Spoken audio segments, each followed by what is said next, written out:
Hello, hello. Walking with Tina is indoors today. It sure is. It's so cold outside today. I am not going to try it and talk and have my hands in the cold. It is freezing outside today. What is going on with North America? I think even they say California is freezing and British Columbia is freezing and we're going to hit minus 11. And I know those wonderful people in Manitoba and Saskatchewan are going to say, what are you guys talking about? So, yeah. Josie, hey Josie, how are you?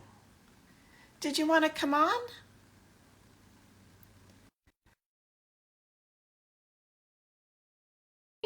To be on live with you. Happy. You know, our topic is going to be a good one today. I'm good. How are you? How are you, sorry, Josie? I went on it. That's too funny. Let me tell him to get out of here. Okay. That's okay. I can ask you a question if you stay on for like 1 second. Because our topic today is, what do we do with people, whatever age you are, that don't want to go down and get a will and a power of attorney and a living will done? What would be one reason why you don't want to do it? It's crazy not to do it. I'm going to give you an example. My brother got really sick. He's actually in the hospital right now since January the 2nd. He had a stroke. Oh, he had his will done. God bless his heart. Because if he didn't have that and the power of attorney, I mean, we don't want to pull the plug, but we could if we decide, because he's pretty unconscious. And so now we have a battle a little bit, but we don't, if he didn't have that, it would have been a lot worse.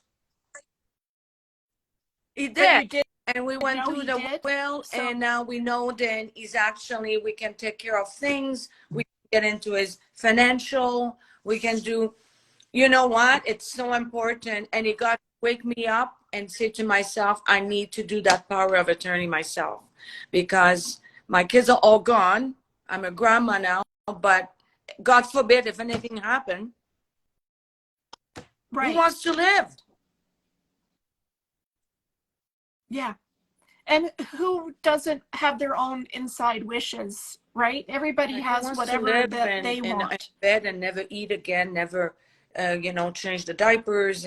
Like, who wants that life? So, I will. It's totally important, because not alone. It's also like I own my house now. If it's not in my will, guess what? Who's gonna take over? Not my kids. Yeah, it's gonna be. And what if you did get better? Then what if you did get better? You know, right? And then did go home. So no, I think people who doesn't have one, I think it's not acceptable. That's my personal. Yeah, and I'm going to give all the reasons why. All right. Okay. Why people don't do it. I have to Thanks, go, Josie, thank you for your input. Bye. Bye. Thanks. So as you can see, thank you, Josie, for all of your input. Thanks, guys, for coming on to our show today. I'm not outside. I'm usually walking with Tina today, and we take a topic. Last week, we talked about Twitch, who didn't have a will, and all the implications for people that don't have a will. We talked about that. So if you haven't seen that, it's on our YouTube channel. Take a look. And the week before that, we talked about Lisa Marie Presley's. She had a will, but she had a disgruntled or incomplete trust. So a trust is a little bit different, but we did talk about that as well, other than having a will. But you can catch that over on our YouTube channel as well. And today we're going to talk about why people don't. And I find it very interesting, because the implications emotions are those that I wish I would have. I wish, or you could be lying in your deathbed and saying, I regret not saying something to my daughter. I regret not saying something to my mom. And we don't want that. So I wanted to talk about all the reasons why. Why don't we? And I don't want to make it too long, so I know this is going to be another topic again, because we could go on so much and so many details about this. It's incredible. So thanks, Shannon. Hi. And Melda. Hi. How are you guys? If you guys have any questions, make sure you contact me. I'd be happy, send me a DM or on Facebook. Join our VIP group, because we talk about these topics all the time amongst each other. You can ask questions. You can say, I'm having trouble with, my aunt's will or her death, or what do I do this? And somebody might offer some other suggestions. So it's really incredibly helpful. So I wrote a little brief topic about why we don't. As we age, it becomes really, really more and more difficult. Why is that? Because we don't think we're getting older until we look in the mirror. I hate to tell you. Or we get up from the side of the bed and I say, oh, I'm so sore today, getting so old. Or we go to do that regular housework task and then we're like, why is this so hard now? Like, I never had any trouble before. So yeah, we get older and it becomes more and more difficult. And I had a client actually call me, and it was about 2 weeks before her mom passed away, and her mom was still talking. She had slight dementia, but she wasn't too bad, but she was more physically incapable. She had gotten cancer and she was suffering with the pain. And she had called me basically from beside the bed and said, Tina, I need your help. I don't know what to do with my mom because we don't know where anything is. We don't know where her accounts are. We don't know if she even has a will. And she won't talk to us. I ask her and she keeps saying, what do you want to know for? Why do you want to know? And I said, I'm sorry, Yvette. I'm really, really sorry. But it's too late. Once they get to that point, it's too late to ask. And so I'm trying to tell people, trying to so desperately getting the word out there and educating people about doing a will when you can and able to. Doing a power of attorney. Why is it so important? Because we want to be able to look after their bank accounts or help them out when they're incapable of paying a bill, or making decisions about things, or selling their house and moving into a home perhaps, or an apartment, or with you, or whatever that might be. So it's all of the property decisions, which are assets and property. Those are the things they may need help with. And so we call a living will or a medical directive in some places, depending on where you are around the world. That's for decisions with regards to your own health. Do you want to be kept on life support? Do you want to have oxygen? Or do you want that kind of life, being in a home and not really knowing where you are? What do you want medically? And that will be an assistance to you, because if you don't do these things, the government will step in and make the decisions for you, whether you and your family like it or not. Hi, Anne. Hi. So I wanted to talk about, why we don't do it. And maybe you guys might have even some more ideas for me. But I thought of, preparing for death, of course, can be very daunting and a very uncomfortable task. But we try to have fun over on our webinars on our VIP Facebook group for your backup plan. We actually hold workshops, and we have a fabulous time having appies, and we do it on Zoom usually, and we just have fun with a group of a family, and that could be like 2, 3, 4, 5, 6. We've even had up to 10 people, and we play like a game of Monopoly where I give you a worksheet. Each person at the table has a worksheet, and sometimes we even drink, and sometimes we have coffee and tea, so everybody's different, but we have fun. And we go down the list and we answer the worksheet questions.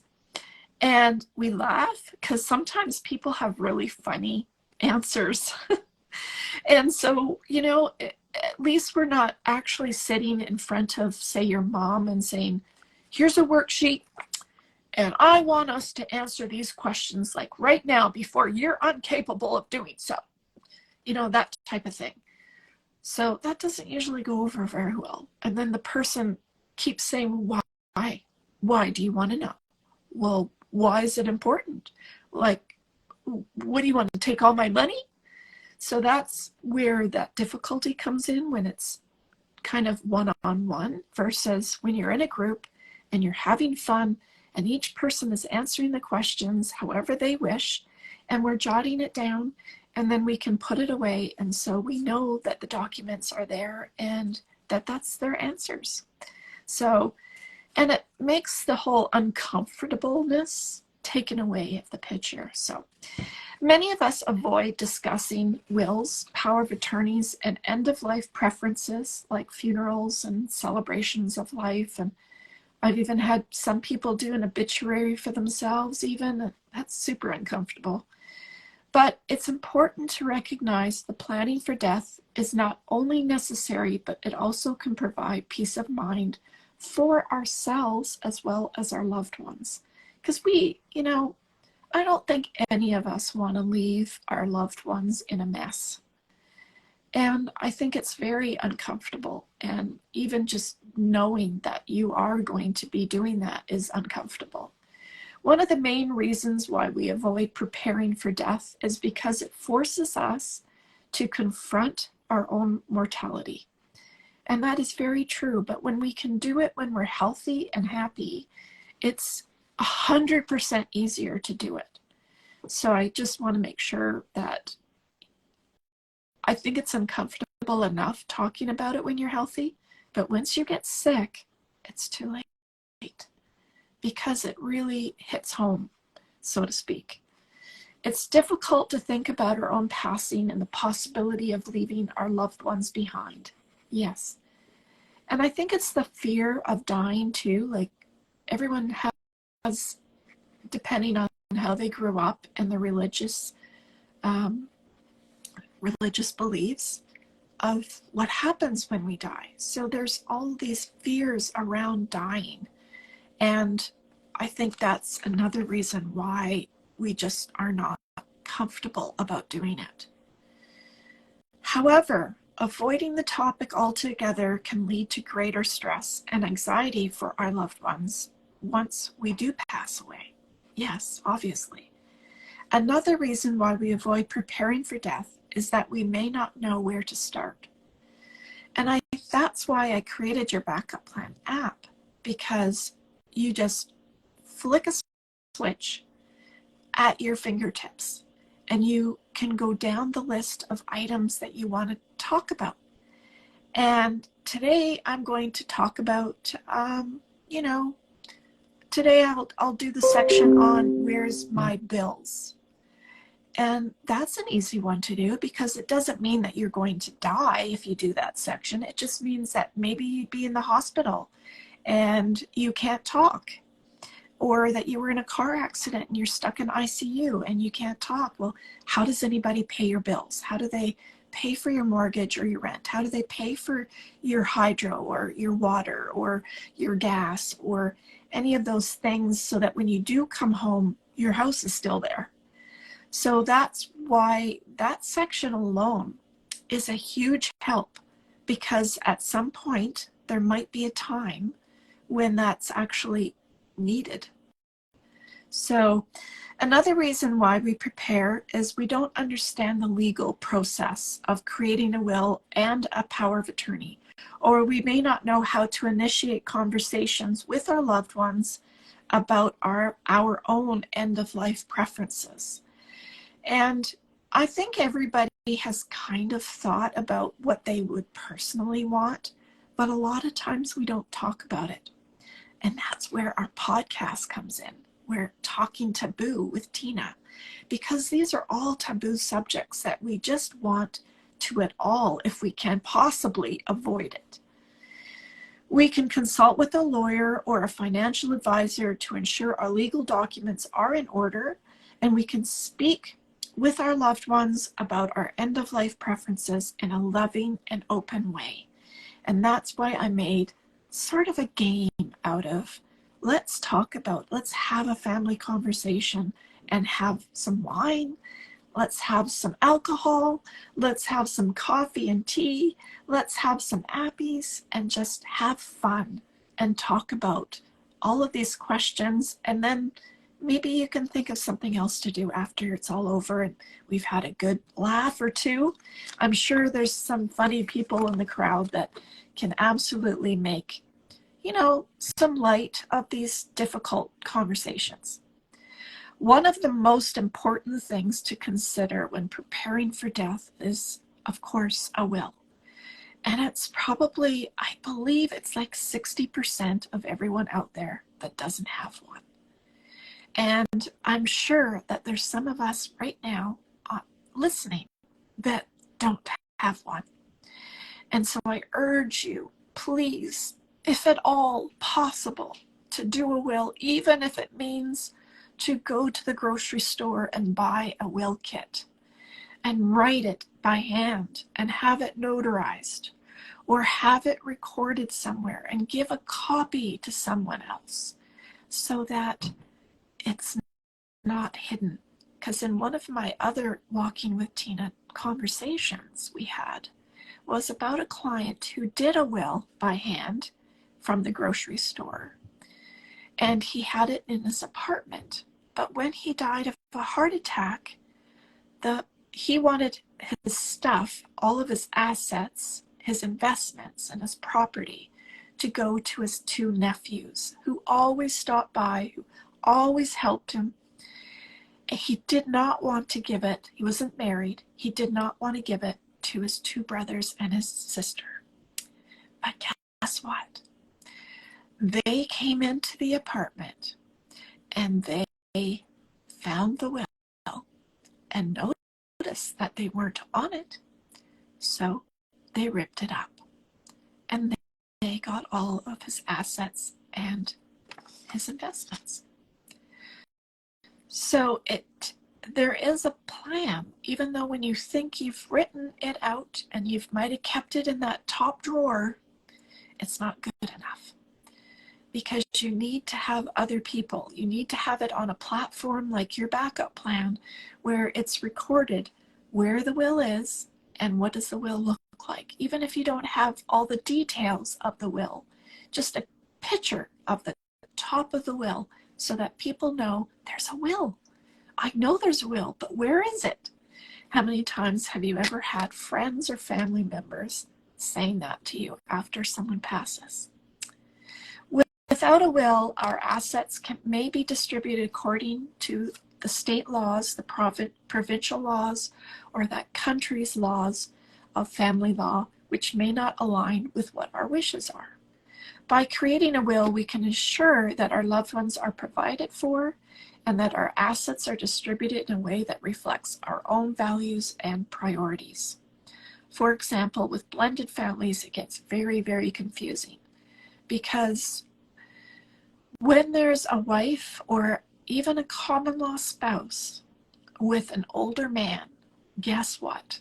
That causes a whole other bunch of drama with the family. And so it's super important to have your will and think about what you want to give to those certain people. What do you want to give to your spouse's family? And what do you want to give to your own because it's a blended situation. Another important legal document to consider is, of course, the power of attorney. A power of attorney is a legal document that grants someone else that you designate the authority to make decisions on our own behalf if we become incapacitated. And that's very common with dementia, because there comes a point in time when you're unable to make these proper decisions. This includes in decisions about our health care and our finances. By having a power of attorney in place, we can ensure that our wishes are respected and that someone we trust, that we designate, is making the decisions on our own behalf. This is like a summary. This is like, what are we going to call this? We're going to call it like the most summary of why you should do things. What important parts of these 10 things we need to do, and this is one. In addition to legal documents, it's important to have open and honest conversations with our loved ones about our end-of-life preferences. That's what we were talking about. This includes our wishes for medical care, our funeral arrangements, maybe a celebration of life, maybe where we want to be buried, where we don't want to be buried, and other important decisions. By having these conversations, we can ensure that our loved ones understand our wishes and can be prepared to carry those out when the time comes. Reflecting on the why, that's very deep. We can help us understand the reasons why it's important to be prepared for the unexpected events in our life. By taking the time to consider why we want to be prepared, we can better understand our own priorities and values, as well as those for our loved ones. It can also help us to realize the potential consequences of not being prepared and motivate us. If I can just motivate you guys just like an inch, I've done my job. So take a moment and reflect on your own why and let it inspire you to be better prepared for whatever the future may hold. It's also important to consider what we would like to have happen after we pass away. This may include our preferences for our funeral or our memorial service, or how we would like our loved ones to remember us. That's really important to some people. Some people don't really care because they say they're dead. I've had so many different types of answers to that question. I've had people who are very intimate and detailed about their specific decisions and wishes, and I've had other people that couldn't care less. So it varies very much. I'm not sure why they don't care, but I have probably 10 reasons why at the end of this. So stay tuned. Preparing for death, of course, is not an easy task, but it's a very important one. By taking the time to create legal documents, initiate these family conversations with our loved ones, and consider our end-of-life preferences, we can ensure our wishes are respected and our loved ones are provided for. It's never too early to start planning for death, and it's never too late to have these conversations. Well, it's only too late when you're unable to have a conversation. But as long as we are still able to, it's never too late. In closing, I urge you to take the time to consider your own end-of-life preferences and to have these open and honest conversations with your loved ones. By doing so, you can provide peace of mind for yourself and your loved ones and ensure your wishes are respected when the time comes. So, here are my 10 reasons why we don't. Let me know in the comments below why you think you haven't prepared your documents or had family conversations with those that you love. I'd love to hear them. I track them. I put together webinars about it. I talk like this and workshops, I talk in front of large groups about why. And so if you have any good ones for me, make sure you let me know down below. So here are probably 10 plus reasons why we don't prepare. We fear confronting our own mortality. Number two, our belief is that it's unnecessary at our current age or our health status. Oh, you know, so many men especially. I'm young, I'm 22, I don't need to do that. You know, I'm healthy. It doesn't matter what color of hair you have, what color of eyes you have, what color of skin you have, what age you are, what kind of car you drive, how much money you have, how much money you don't have. It doesn't matter. Our discussion last week about Twitch, you know, he was, I think he was turning 40, 39 or 40 years old, and died of suicide. Now here's one. He planned on dying. He planned it himself, but he didn't have a will. So now she has to go to court, and you can follow my last week's talk about this, and fight for what she owns or what belongs to her.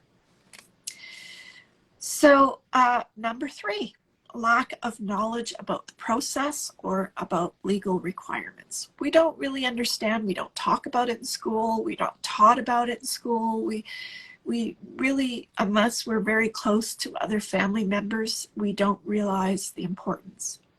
And the number one reason that I found, well, there's probably two, but one of the reasons why younger people with children don't do a will is because they cannot decide who they would like to give their children to. Who would they like to have as their guardians for their children? And that holds them up to complete the whole will, all of it, every little bit of it. Instead of just doing the will, answering all of the questions, and then putting someone in that they think, well, at this moment, you know, I could probably have my sister look after my kids, so I'll put her down. And then in 2 years, 3 years, 5 years, your life is going to change. So you change it then. But at least you have a will moving forward. Concerns about the costs associated with preparing legal documents. There's all sorts of avenues. That is absolutely no excuse to avoiding doing a will. There's ones online. There's written documents that you can find at a bookstore or a grocery store even.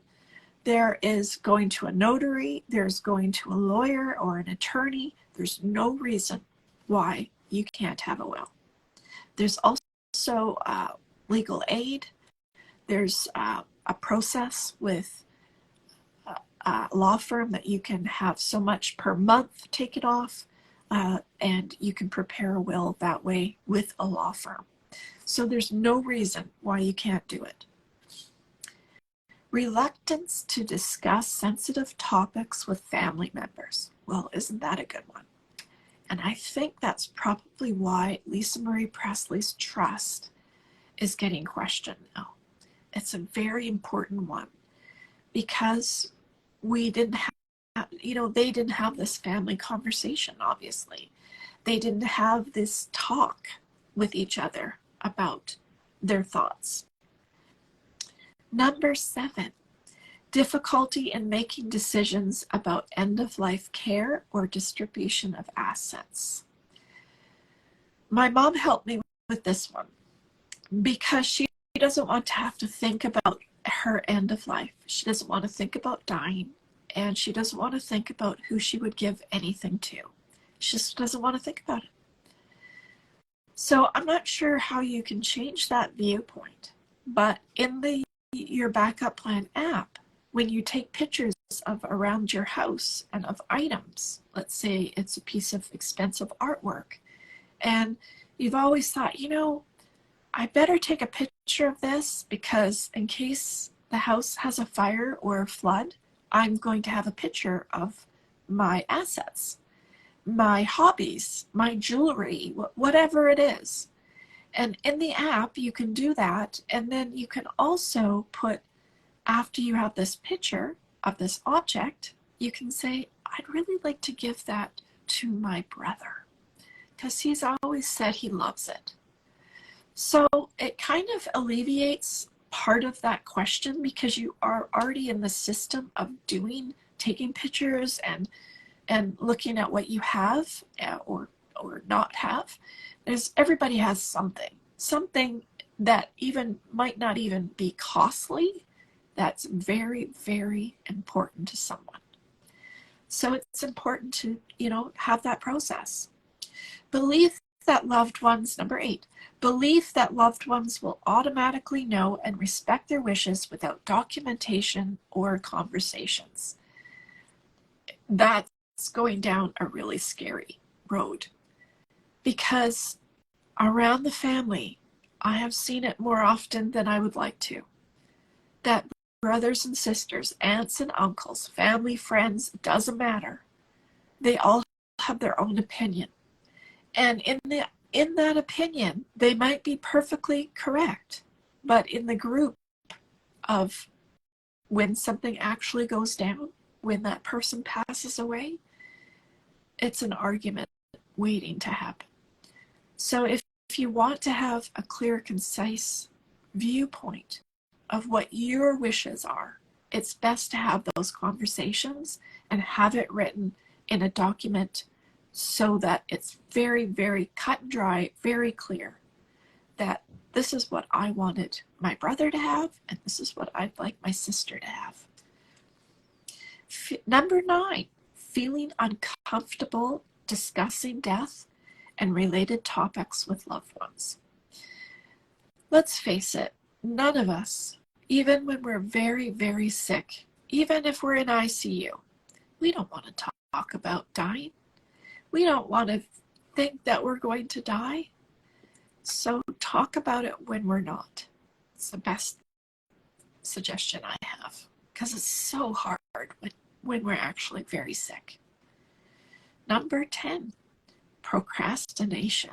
Don't we love that word? And a tendency to put off important tasks until later.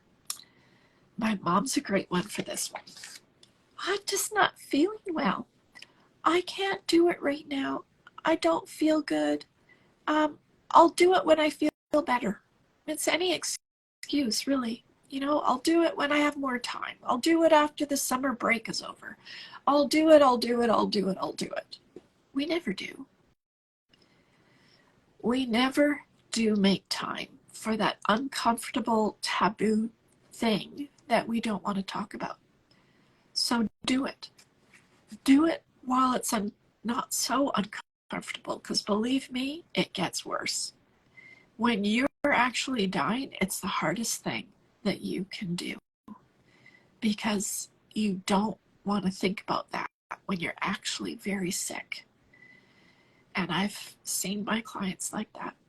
Matter of fact, I made this app from a very good friend who was, she passed away with lung cancer in 6 weeks. And about the 3rd week, when we went out onto the outside patio, she held my hand and said, Tina, I just want to see the blue sky.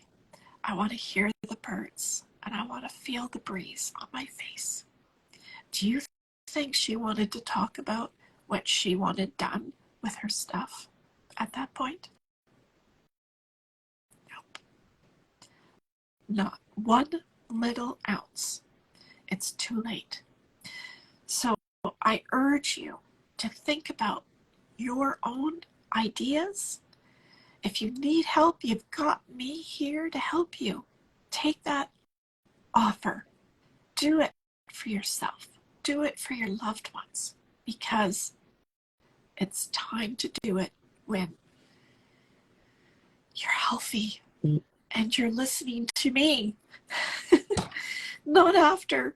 Not when you're lying in ICU and there's nobody there and you don't know what's going to happen. So I asked my mom, who's 80, going on 89, what she thought about that, about 10 reasons why she doesn't want to do it. Number one, you don't realize how old you are. And my sister said, you don't realize how old you are until you look in the mirror. And that's basically it. Until you can't do things, you don't realize that you're getting older. You can't do it anymore. She meant she can't do the housework anymore. She can't do these things she enjoyed anymore. And so she doesn't want to think about it. Because I guess it brings a realization that you're not well anymore. So I think it brings that taboo-ness in, and it says you're getting sick or you're getting near death. So all of a sudden your fear level goes up and you don't want to talk about it. You don't want to part with it. So you don't want to part with anything. It might make parents, you might know some parents in this predicament where they might be in a house now and you have to downsize them maybe to a home or to a smaller apartment or something like that. And it's very difficult to part with anything, and because they're all memories to them, and it's more difficult. The longer you leave these items around you, the longer you feel younger, or the longer you feel like you're still the same. So she has a lot of stuff. She's, we're ex-military. We've moved around millions of times around the world. She has objects from everywhere that we've been, and she doesn't want to get rid of anything. And I know there's lots of people out there that don't either, and I'm sure there's some people on here that have had parents or grandparents that are in the exact same boat. They don't want anything to change, and they don't want to look at those next stages. I guess it brings it more clear to them that, oh dear, that's the next stage. Or I guess that's why people don't want to go in homes either, because they think that's just where you go and die. I've heard that millions of times. Not necessarily, but it's a safe place for you to go, and a safe place for you maybe to enjoy life with other people. A lot of times, some of the people are very capable of, exercising. They might have exercise in classes. They might do workshops on dancing or piano playing, or, and if they're sitting at home in a house all by themselves, they're not getting all of that attention. So in a lot of cases, it's important. She also said she has difficult trying to make decisions. So then, of course, it's too late. And she has trouble making those decisions. It's because it's the end, and she doesn't want to have to look at it. And she also said, because you're not going to die yet. And that's exactly what my client, who was sitting beside her mom said to her, why do you want to know I'm not dying? So what are you going to say to that? And she also said, because she doesn't really understand the process. So I'm here to help you understand the process and understand why it's important to have these things and not be out in the cold like today. It's crazy weather. We're supposed to get 15 centimeters of snow tomorrow. The end of February, can you believe that? I remember growing up and having a trampoline out at February 15th. And we used to go wash our car, like, what's going on? But I know Manitoba and Saskatchewan and Ontario are laughing at all of us because we're just not used to it here. But anybody from California can understand. Or Seattle. Or Portland even. We get it from the Pacific Coast, right? So I hope I've helped all of you out there listening that it doesn't have to be a hard task, okay? It can be easy if you know what to do, how to do it, and bite a little bit at a time. Not have to sit down and actually, let's do all of this. No, let's do some of it. And just by having a will and a power of attorney doesn't mean that you've done all of it. There's so many more. Look at my board behind. There are so many parts of what you need to give to your loved ones that they might not know where to find it. They might, like I've had clients trying to find documents and having to hire a locksmith to break open the safe that the parents had at home. I've had people looking for 2 or 3 weeks every single day trying to clean up the person's house. And, well, first off, trying to get into the house because they didn't have, a proper key. I've had people try and find things in the house and looking and having to have people and friends come over trying to find this stuff because it's in drawers, it's in garbage cans, it's literally in closets, it's everywhere. I've had clients telling me that, they finally got the safe cracked open and paid, $150 for somebody to come and open it to find nothing in it except Home Depot flyers. Why? I don't know, but we'll never know. I've had people paying to have their computer cracked open from a password.